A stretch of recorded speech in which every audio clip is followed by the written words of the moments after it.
teka. Mga Mars, mga Mars. Gusto ko lang itanong, no? Pwede bang pigilan ng school ang pagbibigay ng school record sa student na hindi pa nakakabayad ng tuition? Ay! Wait. Mabuti at naitanong mo yan dahil yan din ang itatanong sa atin ni Rochelle. Nahihingi ng payong kapatid ngayon.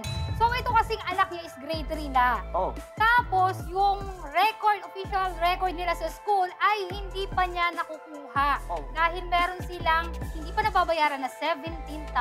Oh? Oh my God! Ay, ito, nako. Ano pala? Alam niyo ba, yung anak ni Rochelle na yan, nagpalipat-lipat ng school. Yung grade 1 niya, pandemic noon. So, natapos naman niya. Kaso, kinailangan niyang lumipat. Siyempre, naapektuhan kabuhayan nila.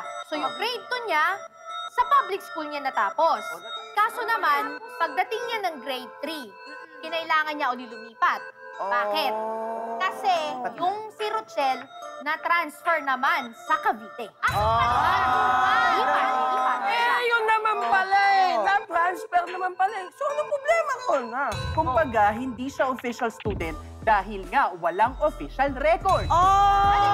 Pero ito guys, ito ang napakalaking tanong. Ano po ang solusyon sa problema ni Rochelle, Tito Boy?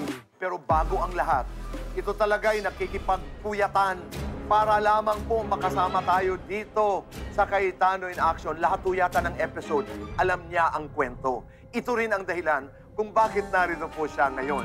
Para humingi ng payong kapatid kay Ate Pia at Kuya Alan, palakpakan po natin si Rochelle. Ay, abot ko ba? Abot ko pala. Abot yan. Ay, magandang gabi, Kuya Alan. Rochelle, Ate Pia, Pia. Kuya Alan. Magandang gabi pa. Dinig ko, nanonood ka talaga ng Cayetano in Action. Ay, opo, mula po nung nag-umpisa po to. Saka, can I just comment? The way na binati niya ka tayo, parang friends talaga, no? Totoo. And I love it. Yung, ay, Ate Pia, ay, Kuya Alan. I love it. Ibig sabihin talaga, nanonood talaga siya ng palapa. Pinagpupuyatan ko kaya to. Di ako lumilipat na yung channel talaga. Doon talaga ako kaagad kasi 11 nag-start na po to, di ba? Oo. O balik na tayo doon sa ating kwentuhan. Ano ang iyong ihihinging payong kapatid ngayong gabi, Rochelle? Kay Kuya Alan at Ate Pia. Yes, Kuya Alan at Pia. Regarding lang naman to doon sa Form 137 nga nung anak ko nung nag-grade 1 siya. Kasi noon kasi po, na-enroll ko po siya sa private school. Gawa ng okay pa naman kasi yung kabuhayan namin noon. Dahil yung pandemic, hindi pa naman talaga ganun kalala. Natapos naman po niya yung pag-school niya dun sa, sa grade 1 niya. Tapos, nung pandemic na, dahil ang school nga noon is online, so kailangan ko siyang i-enroll sa public again. Na malapit lang din dun po, dun sa tinirhan ko po. So ngayon, kailangan kong kumuha ng card kasi doon sa school niya dati, kasi para ma-enroll ko. Nung kinausap po yung teacher, sabi niya, Mami, hindi namin maibigay kasi may kulang ka. Although, aminado ako noon na may kulang ako, may balance ako doon. Sabi ko, Ma'am, kasi pwede bang gagawa na lang ho ako ng agreement na magbabayad ho ako, makuha ko lang yung card kasi hindi ko naman siya mai-enroll pag wala akong card. So, binigyan nila ako is temporary. Temporary lang po talaga siya. So, na-enroll ko siya ng grade 2 sa public school. Sa awa ng Diyos natapos po ulit yon kasi face-to-face lang naman, online lang naman. Na-enroll ko ulit siya ng grade 3. Ganun pa rin yung takbo. Wala pa rin yung Form 137. Gawa nga pong, hindi ko pa nga po nabayaran. Ngayong nag-grade 4 po siya, nalipat ulit ako ng Cavite kasi yung nanay kong 82 years old, doon nakatira. So, kailangan ako yung magbantay kasi yung kapatid ko nasa Hong Kong, OFW kasi doon. So, ngayon yung anak kong babae, doon ko na lang po siya ulit in-enroll kasi nandun ako. Same lang din po yung problema ko. Hindi ko na naman po nakuha ulit kasi nga, ganun nga pa rin yung kaso din. So, ang gusto ko lang din po talagang malaman, kahit ba gumawa ako ng agreement na magbabayad naman ako, kailangan ba po talagang hindi mo na ibigay yung Form 137 hanggat hindi po ba talaga ako makapagbayad. Ang rule ng Department of Education, and by the way, I handle the budget of the Department of Education. So, marami akong alam tungkol sa Department of Education, but I don't memorize those things. I don't know that. Inaamin ko. So, and it changes. And it Kasi, changes also. halimbawa, tinulog sa, tapos hiniring nila, maaring the next day or the next Iba week, naman po. ayusin nila yung regulation. So, pwede kong sabihin na, nung hiniring ko to nung ganito, ito yung sinabi, check nyo nga kung yan na. Kasi madaling mag-check yun because it's not a law. it's the department. It so happens, though, that this one is 2010. 2010 pa. So, it's been in practice for a long time. At sabi dito, ang school pwedeng mag-withhold ng the release of the transfer credentials. Yan yun of a student may be withheld for reasons of suspension, expulsion, or non-payment of financial obligations. So, clear sa department order, pwede daw i-withhold yon. So, yung pinasukan mo na bagong school, in this case, public na yung pinasukan na anak mo. But I'll just tell you what's in the rules, no? Yes. Another private school may be they may allow a student to transfer and provisionally enrolled and allowed to attend classes if they will present the credentials within the year. So parang ang Palugid. So ang ano doon, binigyan ka lang ng time na mag-present. Ang na-research namin is nga magpe-present ka rin by the end of within the school year in private schools.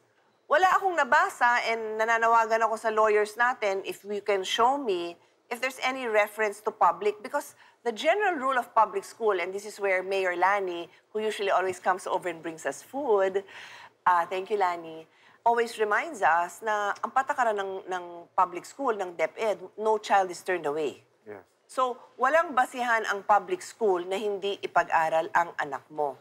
And ang diskusyon namin ng staff ko, baka daw pag graduation na ng grade school, dun maipit. Parang that problem will catch up. Yeah. And where I come in now is, ngayon, hindi na muna ako si Ate Pia, ako muna si Senator Pia. This is where madali sa amin to call DepEd and say, wait, kung wala tayong existing regulations or maybe I don't know, kailangan liwanagin natin yan dahil bakit mo naman paparusahan yung bata years later pag-graduate if nakatapos naman siya?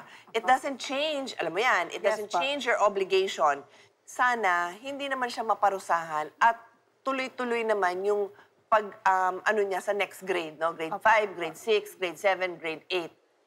Pero pag graduate kasi yan, kailangan kompleto nung records, di ba? So, I think wala naman mag-object kay Kuya Boy at kay Ate. Ang tama ba yung balance mo is 13,000 ba? 17,000, no? Kasi sa totoo lang talaga, Kuya Alan, kung tatanungin mo ako, wala ho talaga akong 17,000 sa ngayon. Yes. Sa ngayon, pero... Wala ho talaga kasi wala na po sa ngayon, but in 5 minutes, meron ka na. Okay? No, because we do wanna help. And if we can help you with legal advice, and only legal advice, we will do that. But ang problema, hindi ka namin pwedeng advisean ng laban sa law of supply and demand, hindi pwedeng labag sa law of gravity at hindi pwedeng labag sa batas. So in our own small way, we will help you by paying the 17,000. Sabi ko nga, Kuya Alan, kung hindi lang kami nalipat ng Cavite, ang anak ko, kasi yung dalawang anak ko nasa Taguig nag-aral eh. Oo. Thankful ako doon na nasa Taguig din ako nakatira. Kasi lahat ng benepisyo ng Taguig na nakukuha din namin. Sa mga anak ko, wala akong pinoproblema sa uniform, kung ano man, kasi lahat kumpleto, nagbibigay doon. Nasa magulang na lang po talaga kung hindi mo mapaaral yung anak mo. Na lahat naman nandun na. Kumbaga, itutulak mo na lang yung anak sa school kasi nandun na lahat ng kailangan. But we understand, you have to balance kasi kailangan ka ng nanay mo. Opo, yun na nga po. Ano bang pwede mong inegosyo nandun sa Cavite? Baka naman meron, dun kami pwedeng tumulong din. Ay, ako, Kuya Alan, kahit nung nasa Fairview pa po ako nakatira, habang nagtitinda ako ng almusal, nag-uukay-ukay ho din ho ako. So, anong mabenta sa anong breakfast? pwede mo ituloy? Pwede mo ituloy? Galing ko gumawa ng carbonara, Kuya Alan. Pero pwede mo ituloy? Pwede mo ituloy? Oo naman, Anong kulang? Puhunan? Wala lang talagang puhunan. Puhunan. Opo. Pero pag nabigyan ka ng puhunan, parang kampante ka na kaya mo naman natin buhayin. kaya. Ang galing ko kaya mag-deliver dyan. Masipag ako kahit walking yan. Okay. Hindi, kasi ganito sana ang gusto ko, no? Of course, hindi ako kontra kay Ala na tutulungan ka namin. Hindi ako kontra dyan. Two things that I want to do, Kuya Boy. I love it that she's a top fan in Facebook, follower in our show. But I want the public to see na hindi lang naman natin siya tinutulungan dahil nanonood ka. Hindi yon eh. Dahil kailangan. I want to prove to everybody na yung binibigay namin, talagang ibabayad niya. Uulitin ko yung laging sinasabi ni Alan. Hanggat pwede, sana hinuhulugan mo ng konti yun. Kasi precisely why the rules say na kahit hanggang graduation ka na habulin, binibigyan ka ng time. So imagine kung over the period of 5 years, nahulugan mo ng tag 2,000 yun, edi on the 4th year, bayad ka na, 17 eh. And then, ang request ko sa'yo, hindi ko na sasabihin sa'yo ibalik mo sa amin yon. Ang gusto ko is, idasal mo sa Diyos na ilapit sa'yo ang tao din nangangailangan. At buuin mo yung 17,000 pag nakaraos ka na maibigay mo din sa ibang tao yon. Medyo may pa 1,000, 1,000, may pa 2,000, 2,000. You're right. It's called paying it forward, di ba? Yes, ikaw naman, kahit sa amin hindi mo na ibalik, ikaw na magpaikot nun. Yes pa. Okay? Sige pa. Promise pa. Maraming salamat. Salamat Rochelle, din po. maraming salamat. Salamat po talaga. At hindi ako nagkamali. Hindi ako nagkamali na mag-message sa Facebook at saka sa inyo po na manood. Talagang legit. At having said that, huwag ho kayong mag-aatubili na kayo makipag-usap sa amin sa mga social media platforms dahil legit nanggaling kay Legit Rochelle. talaga pala. Sasagutin namin kayo. Salamat, Rochelle. Salamat po. Salamat po. Mabuhay po kayo. Kuya Alan Aripia, yes or no? Yan po ang susunod. Dito lamang po sa...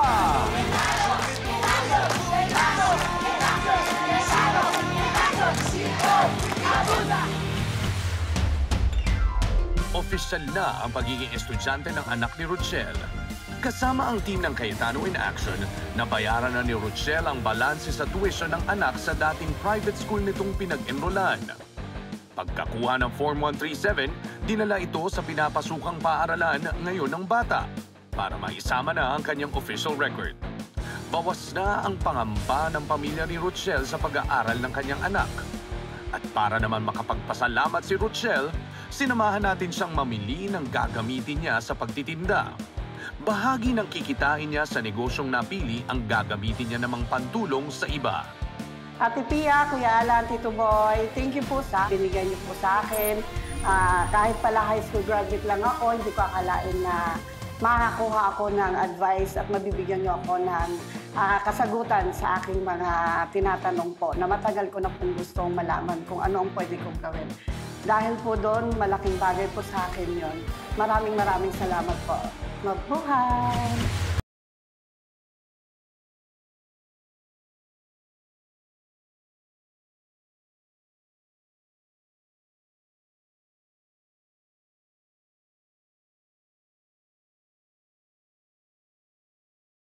Visit at B6, Bonifacio High Street, BGC Taguig.